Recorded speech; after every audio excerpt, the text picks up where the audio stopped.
গঙ্গাসাগর মেলা হলো হিন্দু ধর্মের একটি মেলা এবং উৎসব। প্রতি বছর গঙ্গাসাগর যা পশ্চিমবঙ্গে অনুষ্ঠিত হয়। গঙ্গা ও বঙ্গোপসাগরের সঙ্গম স্থলকে গঙ্গাসাগর বলা হয়।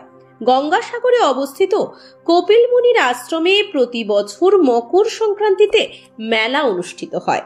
মেলাটি প্রতি বছর 14 বা 15 জানুয়ারি পালিত হয়।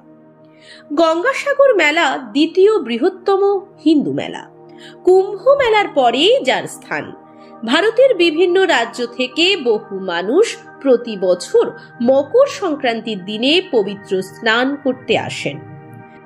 মহাভারতের বন পর্ব এতে গঙ্গাসাগরের উল্লেখ আছে, যা 1500 থেকে 2000 খ্রিস্টপূর্বাব্দে তীর্থস্থানের অস্তিত্বের প্রমাণ দেয়। মহাভারত অনুসারে পাণ্ডবরা কৌশিক নদীর তীর থেকে যাত্রা করে গঙ্গাসাগর সঙ্গম, গঙ্গা ও সাগরের সঙ্গমে পৌঁছেছিলেন।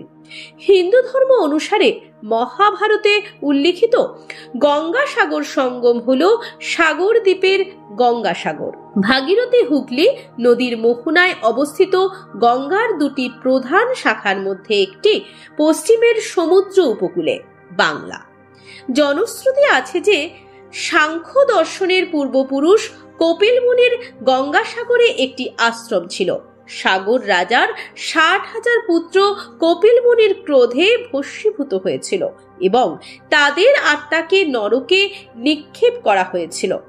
সাগর রাজার নাতি ভগীরথ সাগরের পুত্রদের দেহাবশেষ ধৌত করতে এবং তাদের আত্মাকে মুক্ত করতে স্বর্গ থেকে গঙ্গাতে নিয়ে এসেছিলেন।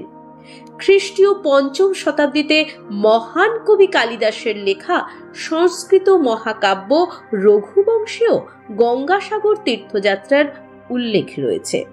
কপিল মুনির আশ্রমের সঠিক বয়স নিয়ে মতভেদ রয়েছে।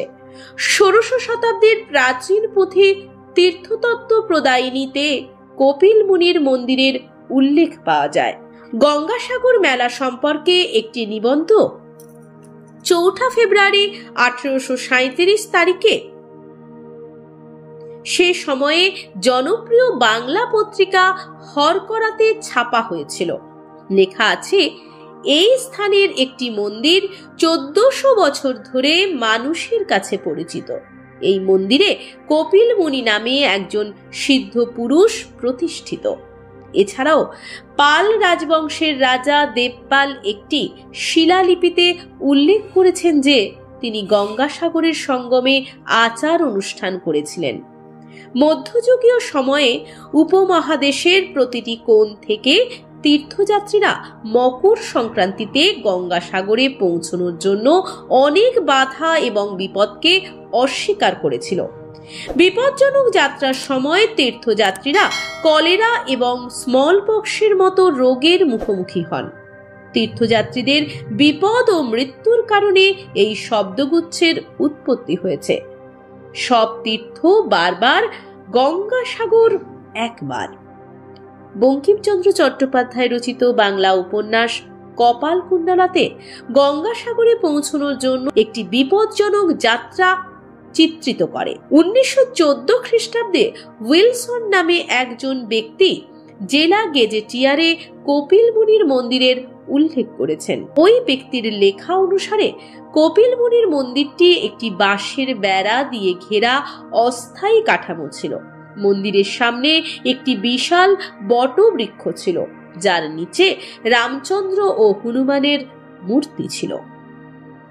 1336 বঙ্গাব্দে প্রকাশিত শ্রী মাধবচন্দ্র বর্মনের ভারতে তীর্থযাত্রা বইয়ে গঙ্গাসাগর মেলার উল্লেখ রয়েছে।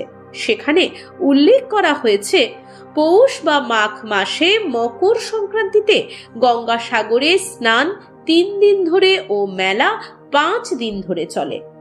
ভারতের স্বাধীনতার পরে তীর্থস্থানটি সমৃদ্ধ হতে শুরু করে। পরবর্তী কয়েক দশকে মেলায় তীর্থযাত্রীদের সংখ্যা বৃদ্ধি পায়। বর্তমানে গঙ্গাসাগর মেলা এবং তীর্থস্থান উদযাপনের জন্য প্রতি বছর লক্ষ লক্ষ লোক মকর সংক্রান্তি বা পৌষ সংক্রান্তির শুভ দিনে জড়ো হয়। গঙ্গাসাগর মেলার আয়োজন করা হয় মকর সংক্রান্তিতে।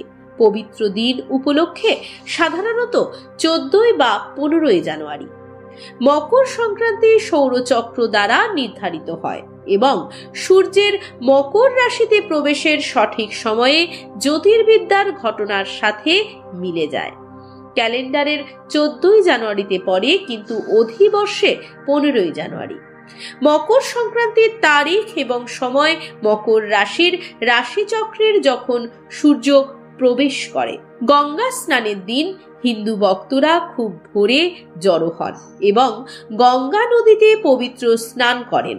তারা ভগবান সূর্যকে নৈবেদ্য দেয় এবং ভগবান সূর্য মন্ত্র উচ্চারণ করে। আচার অনুষ্ঠান শেষ করার পর লোকেরা কপিল মুনির পূজা করে এবং দেশি ঘি দিয়ে একটি প্রদীপ জ্বালায়।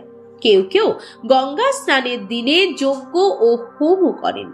কিছু ভক্ত এমনকি গঙ্গা স্নানের দিনে কঠোর উপবাস পালন করে। গঙ্গা স্নানের এই শুভ দিনে ভক্তরা দেবী গঙ্গার প্রতি কৃতজ্ঞতা প্রকাশ করে এবং জ্ঞাতসারে বা অজান্তে তাদের অপকর্মের জন্য ক্ষমা প্রার্থনা করে। এইরকম ভিডিও দেখার জন্য আমাদের চ্যানেল সাবস্ক্রাইব করুন। ভালো লাগলে লাইক করুন, কোনো প্রশ্ন থাকলে কমেন্টস করুন।